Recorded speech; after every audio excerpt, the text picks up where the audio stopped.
friends, I have read quite a few books in the past 3 months. We are going to be doing a reading wrap up today. We're going to start with the books that I rated the lowest, so our 1 stars, and move up to our 5-star books. So starting off with our 1-star book, we have Sick Fucks by Tilly Cole. This is a book that I read for my reading romance novels until I could feel the love again. And honestly, this book shut my heart right up. We are following Ellis and Heathen, and Ellis is a child who is obsessed with dark things at a young age, and Ellis is obsessed with Alice in Wonderland. Something very horrific happens to them while they are children, and they get separated. Heathen is taken away, but once he's able to escape and get back to Ellis, they go on a very crazy murder spree. This book is a 1-star because of how depraved it is. This is not something that should have been written. This should have stayed in the drafts, and it's banned on Amazon for a good reason. Next, we have our 2-star books, and we're starting off with The Bodyguard. So we are following this famous actor, his name is Jack, and then we are following the bodyguard, whose name I can't remember. Jack has a stalker, and so he is assigned a bodyguard, but his mom has cancer and they want to spend time together on a ranch while she is ill. So in order to not concern everybody with thinking that he has a stalker, they decide to fake date. This story is quite honestly very forgettable. There was zero chemistry between our 2 main characters. It was told in one perspective, which is the girl's perspective, and I had a hard time figuring out why these 2 liked each other. There is no spice in this book, and honestly, when I'm reading romance, I expect some sex scenes. Now, it doesn't need to be graphic, it doesn't need to be explicit, but I'm expecting that because I'm reading a romance, and there was none of that in this novel. The biggest sin that this book committed was being boring. Next, we have The 7-Year Slip by Ashley Poston. This book mixes magical realism with romance, so we have our main character, Clementine, whose aunt passes away, and she moves into her aunt's apartment. The apartment is able to slip back 7 years in time, and Clementine's aunt straight up tells her that when she moves into the apartment, that this apartment has some magical aspects to it. But when it happens for the first time, Clementine is like, oh my god, what the fuck is happening? And she meets Ewan in this apartment and they fall in love.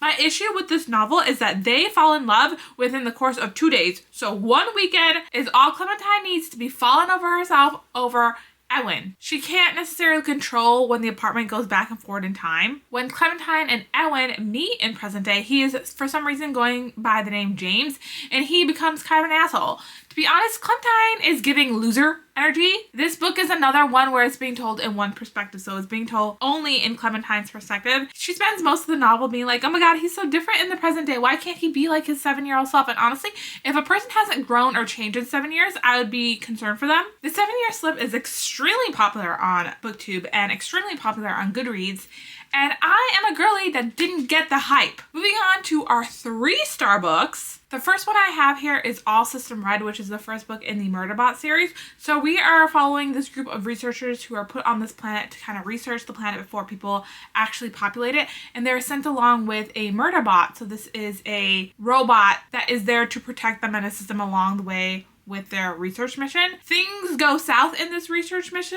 and people are going after them and killing them for some unknown reason, but they're there to kind of find this out. Our Murderbot is supposed to be following like a code of the rules of his company that he works for, but he deactivates his chip within him that's allows him to follow the protocols and stuff, so he's kind of a free agent. Now that all sounds very interesting, but I found the story to be very confusing and again very forgettable. The ending did leave off on a bit of a cliffhanger, so I'm still debating whether or not I want to pick up the rest of the books in the series. The next 2 books really hurts my feelings to have given it a 3 stars, but the first one is What Moves the Dead, and this is a retelling or expansion upon the Edgar Allan Poe poem of The Fall of the House of Usher. So we're following this knight who goes to visit a family friend on this estate. There is something very funky happening on this estate where everyone's kind of like going crazy. People are dying off and their bodies are being controlled by this thing. This book was just fine. The thing that we learned that did the thing is kind of ridiculous and kind of silly to me. And then the next book I read by T. Kingfisher is A House with Good Bones. So we are following a woman who moves back in with her mother. I believe she's visiting for time being while she's taking a break from work. And while she's at her home, the home is starting to like revert itself to the way it used to be when the grandmother used to live there. We learned that there's some kind of like magical stuff happening in this house. But again, this is another one where it's just very forgettable. The story was really short. Like both What Moves the Dead and A House with Bones, I think are around 100 to 250 pages. So it was very short and there was a lot there that T. Kingfisher could explore. And I learned through reading these two books that I am more a T. Kingfisher fantasy person and not so much a horror novel. The next book I read is The Last Tale of the Flower Bride by Roshni Chokshi. Now this is another magical realism book, which doing this now is making me learn that I don't think that I like magical realism. There was a lot of heavy purple prose within this book. So we're following this bride, I forget what her name is, and her husband who isn't given a name. His name is just the bridegroom. And we're following two timelines. One is in the present day, which we find out that the wife's aunt is having some health issues, so she decides to go back to the estate to visit the aunt. And then we're following the past where the bride, she is a child and she has a friend that she makes, and it's a very toxic friendship. When you start the book, right off the bat, the bride tells her husband that she doesn't want to be asked about her past. She's like, we can be together and I will love you for the rest of my life, but don't ever ask me about my past. Don't bring it up. We have an odd story where there is this toxic friendship, there is this toxic marriage between them, and then randomly we throw in the fairies in here. The purple prose is what really got me in this book. I didn't like it. And then also this magical realism was just so confusing that I was like, is what's happening? Is this what's really happening? Like, I don't understand. I'm not following the story. But I did enjoy the relationship between the bride and his husband, as well as flashing back to the past between the bride and her toxic friendship. That's kind of what kept me going, is that I liked hearing about the past timeline more than what was in the present day. Next 3-star book is The World Gives Way. And what really brought this down to a 3 stars for me, again, 3 stars is just fine. So we're following our main character. I think her name is Mira, and she is an indentured servant. So basically, they're on this ship where humans have destroyed the planet, and they're on the ship to get to a new planet that they can live on. And it's going to take hundreds and hundreds of years to get there. So the rich people are like, we don't want to do any domestic labor, so let's bring some poor people along the way and make them indentured servants. By the time we get to our new planet, then they'll be free. That's kind of like what their contract is saying. But something happens with the ship that is making it break down. And so our character, Mira, she learns, unfortunately, they're not going to make it to their new planet. A lot of nothing happens in this book. Also, the other thing that brought it down to a 3 stars in this book is that there is a baby involved. And that baby got in the way a lot. Like, I feel like our main character, Mira, could have gotten along with father if she didn't have that baby. Oh, and then we're following Tobias. He's a detective, because Mira is an indentured servant, but she leaves her family, and so they have to like recapture her. And Mira and Tobias randomly get into a romance, but also have this child that they have to take care of while the world is ending. The next book is The Frugal Wizard's Handbook to Surviving Medieval England. It's a very long title, and I swear I butcher it every single time. If I manage to get that right just now, I'm gonna be so surprised. In this book, we are following our main character. I want to say his name is John. There are these pocket realms, and he ends up in this pocket realm, which think of it as like medieval, timey kind of a place. But some people have been able to infiltrate his pocket universe, and he needs to get them out. These are the bad guys, and along the way he meets a couple of people in this medieval world or pocket universe that helps him catch the bad guys, I think you would say. This book was just, again, fine. I really liked the story, but it was the ending where a lot of confusing things were happening in the ending. Honestly, Brandon Sanderson has a way of writing action scenes that is the most confusing thing to read. The other thing with this book is that it's not your typical Brandon Sanderson fantasy. So if you're going into it thinking that it's going to be high world building, character development, intense magic system, that's not what this is. So set your expectations straight when you go into this book. Next book I read was Spells for Forgetting by Adrienne Young. So we're following our two characters, Emery and August, and they are in love with each other. There is a murder that happens when there are teenagers, and August is pinned for that murder, but he's never convicted. And so him and his mom kind of run away because the townspeople are like, we don't want that guy here. And Emery is heartbroken because they are high school sweethearts. But August's mom passes away, so he comes back into town to bury her. The town, or I should say the island that they live in, is magical. It is implied that the women on this island are witches, and magic is a little bit at play here. What gave it a 3 stars is that the magic system wasn't really explored, and the murder mystery is one of the most convoluted things to be written. But I liked it because of the vibes. You could really feel that you were like in the Pacific Northwest and the vibe was there and you were like living on this island. But again, convoluted murder mystery and not a lot of magic. I wish that had been explored. And the townspeople had a most convoluted plot involving this orchard. I won't even get into it. Read the book if you want to. But I was really there for the love story between Emery and August. That I will stand. Now getting into our 4-star books, this is probably my biggest category of books. So we start with Heartstopper Volume 5. And if you know anything about Heartstopper, we are following Nick and Charlie, and they are 2 boys that love each other and that they're in high school. Can't really say a lot about this other than it is a story of becoming a young adult and finding true love for the first time. This book is very diverse. It has a lot of LGBTQ characters in here, a lot of racial diversity. I think this is probably one of the most diverse novels that I have ever read, or graphic novels that I have ever read, and I highly recommend it. I love the Heartstopper series. The next book is Paladin's Grace by T. Fisher, and this one I am proud to give a 4-star to Miss T. Fisher. We are following our paladin, and he has a god that has passed away, I guess you could kind of say, and all the paladins that follow this god are kind of aimless wanderers right now. They have this thing within them that if they get mad or they feel any kind of intense emotions, they kind of like Hulk out is the best way to think of it. They will go on this rage spree and they won't know what they're doing. So he's trying to keep his emotions in check. And one night he runs into this girl. I cannot remember her name, but she is a perfumer and they develop a little bit of a romance. And it's very cute. There is a murder mystery, I would say, that's involved in this. But if you liked Sword Heart, you will like Paladin's Grace. Once I finished reading it, I bought the entire series. So there's 4 books in that series.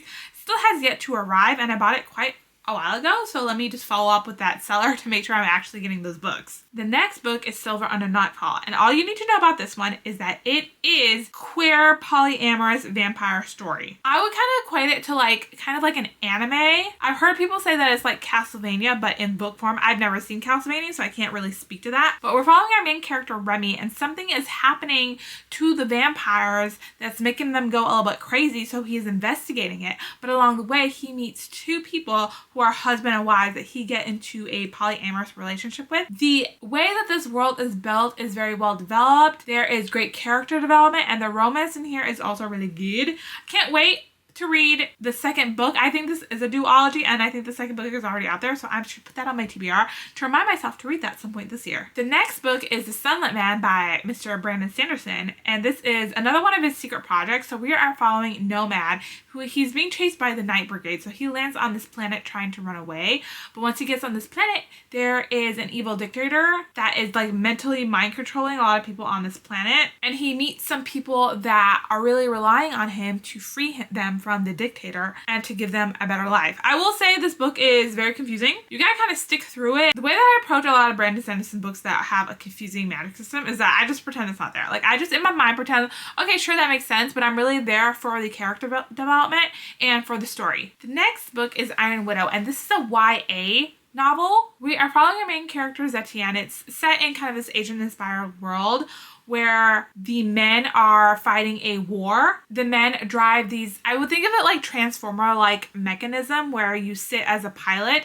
but they also need women to assist in piloting this. And unfortunately, every woman who pilots it dies along the way. It's very rare for a woman to survive. And Zetian's sister volunteered to be the concubine because not only are they helping the men pilot these, but they are also actual concubines to the men in the military. And Zetian's sister dies while on a mission or in the war. So Zetian's like, you know what? Fuck the patriarchy, fuck the men. And she decides to get revenge for her sister. But along the way, when she gets into this mechanism to assist in driving it, she actually doesn't die. And so we're spanning this world of learning more about the patriarchy, learning more about these mechanisms. This is a polyamorous YA love story, so keep in mind that is there, but it's not too explicit and it's not too intense. When I finished this book, I gave it 4 stars, but now that I'm remembering it and kind of going through this, I kind of want to give it 3 stars. I honestly haven't thought about her since I finished the book. The next book I read was The Cruel Prince. We're following 3 sisters. One of the sister is a full fairy. The mom kind of snuck away her off into the world of humans and then met another man, which she then had two other children with. But the father, the actual fae father of one of the sisters, finds them, kills the parents, and steals them away to the land of fairy. So we're mainly following Jude, who is a full-fledged human, and her 2 sisters. And Jude is like, I want to belong in the land of fairy, because apparently once you're there and you experience magic and you experience kind of this world, like you don't want to leave, and she really wants to become and find her place within the land of fae. So that takes her on an espionage kind of trip, because the current fairy king, he is leaving his throne and one of his children is going to take the place. So one of the kids contracts out to Jude to say, hey, spy for me so that I will end up on the throne. And Jude is kind of a chaotic character, and a lot of politicking happens along the way. Also, I'm forgetting that we meet, what is his name? Cardan, I think his name is. And he's a prince. It is enemy to lovers between Cardan and Jude. That romance kind of felt rushed and underdeveloped by the end. But because the ending had this twist that I didn't see coming, I want to continue on with the rest of the story. The next book is Ice Planet Barbarians by Ruby Dixon. I don't think that I've been saying a lot of the author's name throughout this video, and I'm really sorry for that. But this book is following our main character, Georgie. She is kidnapped by some little green aliens and going to be sold as a slave. But along the way in the spaceship, they have some mechanical errors, so that they dump the cargo, which is the humans, the other human ladies that they kidnapped, onto this ice planet. And Georgie, as the de facto leader, she's like, yeah, let me go out there, let me explore the planet, see what we can do for food, shelter, water. She falls into a hunting trap, and that's where she meets Vectal, and they develop kind of a romance. The aliens on this planet, they have this organism living with them that they call the Kui. And I don't know if Ruby Dixon called it the Kui because it sounds so close to cooties, that once you find your mate, it's like you mate for life. This book is marketed as erotica, but I don't actually think that it is. It is very light on all the sex scenes. I want to say this book is a silly, goofy time. I recommend actually reading it because it's kind of fun if you're into a light romantic read. I would recommend picking it up. And I do want to continue on with the rest of the books in the series. The next book is The First Sister by Lyndon A. Lewis. So I don't want to get too deep into it because there's a lot going on, but just know that it is a queer space opera. The best thing I could think to compare it to is Dune. Not exactly Dune in a sense, but there's some things that follow along the way. And we're following 3 characters. We're following the first sister, so think of her as like one of the ladies in the Ben Gesserit, and then we're following Hero and Leto, and they are matched duelist. Hero is a non-binary character. There is a lot of politicking within the space opera. There's 2 different warring factions.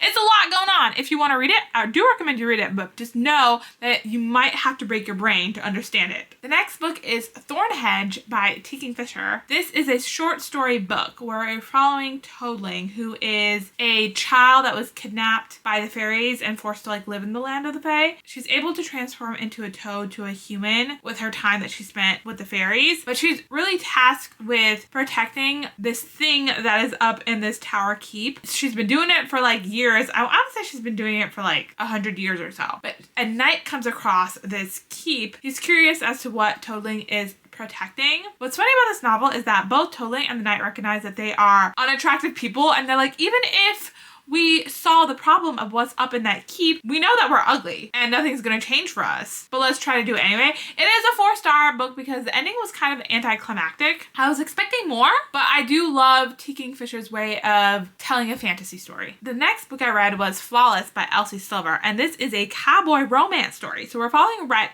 He does something that gets him in trouble with his sponsors. He is a bull rider at the very beginning of the story, so his agent decides to send his daughter, Summer, to kind of babysit him and make sure he doesn't do anything stupid before the World Championship bull riding tournament. And in the, I want to say it was like 2 to 4 months that they are together, they fall in love. It is a 4-star because the first half of this book I wasn't exactly loving. Rhett and Summer were very much giving, we're so beautiful, we're so attractive, I'm so tiny, he's so big. It did kind of feel insta-lovey, but midway through the novel, a little bit more was explained as to why they would like each other. A lot of background story was revealed, and I did end up liking it towards the end. Once they got together, I was like, okay, I see why they like each other. I see how this could potentially like be something that happens. If you're looking at cowboy romance and going, oh, I don't want to read about some cowboys, they sound conservative, it's not exactly that. These cowboys are in Canada, and I would recommend it because it is some liberal cowboy romance. And I can't wait to get to the second book in the series. Now on to my 5-star reads. If you have been watching my channel, then you know that I am a picky fucking bitch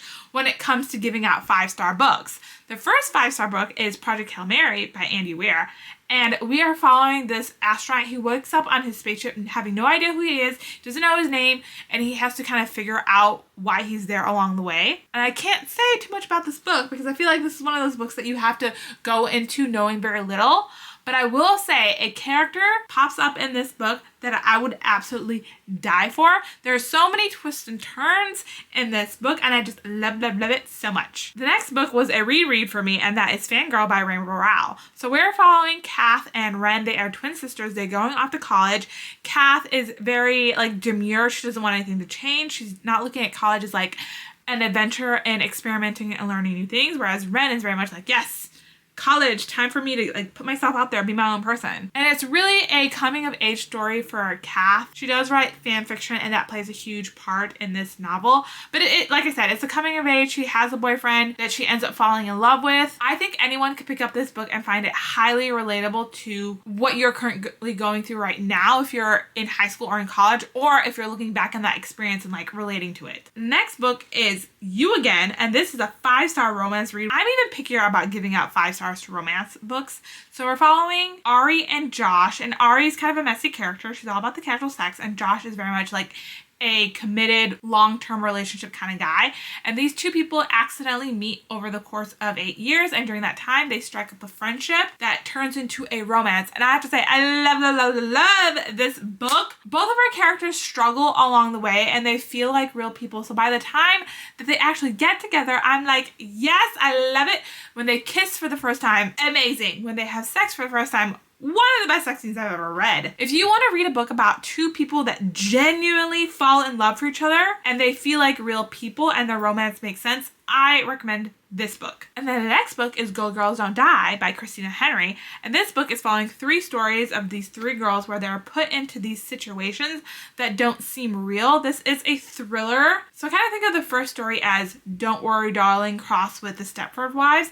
And then the second story is truly a horror novel or a horror movie. And then the third story, think of it as a cross between The Hunger Games and The Maze Runner. And then the fourth part is the reveal of what's happening to these ladies, how are they being put in the situation. And I will say that this book is kind of campy, but just like lean into it. Some people might disagree, but I do feel like the ending does seem like something that would happen in present day. You'll just have to read the book to find out why I say that. And then the last 2 books are kind of a 2-for-1, and that is Emily Wilde's Encyclopedia of Fairies and Emily Wilde's Map of the Other Lands. In this book, we are following Emily, and she is an academic. She is a dryologist, so someone who studies fairies. In the first book, she is trying to write an encyclopedia of fairies, and she goes to this town, and when she gets to this town, she immediately offends the townspeople. And then we have her academic rival, Wendell Bamblebee. He shows up and kind of smooths things over. They have kind of a love-hate relationship that develops into a romance. So if you want to read a book about fairies, if you want to read a book that is the love child of Half a Soul and Veronica Speedwell, this book is it. The romance is slow burn. The stuff that happens within the fairies is fantastic. And then you get to Emily Wilde's Map of the Other Lands, where the relationship between Wendell and Emily is developed even more. It's just, I cannot recommend this series enough. That is it. My camera is starting to overheat, so I have to literally end it right here. These are all 26 books that I read in Q1, so January, February, March. If you like this video, please subscribe, give it a like, please comment, and I will check you out in another video next week. Bye-bye.